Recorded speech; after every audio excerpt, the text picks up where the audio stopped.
Good day, all, and welcome back to our channel.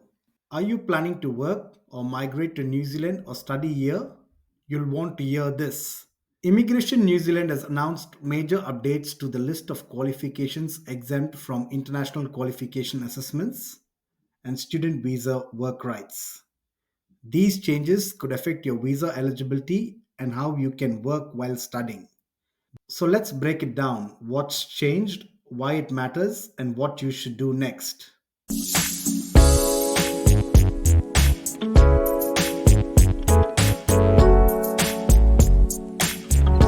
The list of qualifications exempt from assessment, or LQEA, is an important tool for migrants looking to obtain work or residence visa in New Zealand.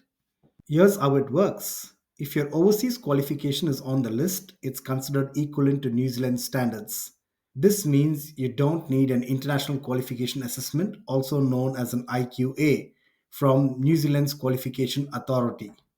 This is especially relevant for the skilled migrant category residence visa applicants, green list pathways, straight to residence and work to resident visas, sector agreement work visas, and the accredited employer work visas.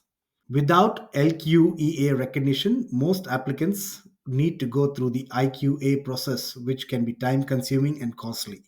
But there's a catch: the LQEA has recently been overhauled to reflect new immigration policies. On September 29, 2023, Immigration New Zealand started a staged update of the LQEA. Here's what changed: qualification types added. Each entry now shows its equivalent New Zealand qualification level. Outdated qualifications removed. Only high quality, approved, and accredited qualifications remain. Alignment with the new SMC rules. Points for qualifications now range from 3 to 6 depending on the level. Level 7 bachelor's degree is equal to 3 points. Higher degrees earn more points. Countries covered so far: 7 countries initially in September 2023: Hong Kong, Ireland, Malaysia, Philippines, South Africa, UK, and the USA.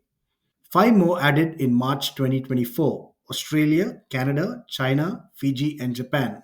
9 more added as of June 2025: France, Germany, India, Italy, Singapore, South Korea, Sri Lanka, Sweden, and Switzerland. If your country isn't on the updated LQEA yet, you'll still need an IQA for your qualifications. We'll leave the link in the description if you are from any of the above countries. Check to see if your qualifications are exempt from assessment. And remember, this list isn't permanent. Qualifications can be added or removed as immigration policies evolve. Now let's talk about international students. As part of New Zealand's International Education Going to Growth plan, Immigration New Zealand is making it easier for students to support themselves while studying. From 3rd November 2025, eligible students can work up to 25 hours per week during their term time, up from 20 hours. Full time work rights during scheduled breaks, like summer, remain unchanged. This applies to all new student visas granted from that date, even if your application was lodged earlier. What if you already hold a visa with 20-hour work rights? You'll need to apply for a variation of conditions or a new visa to get the extra 5 hours. Standard fees apply.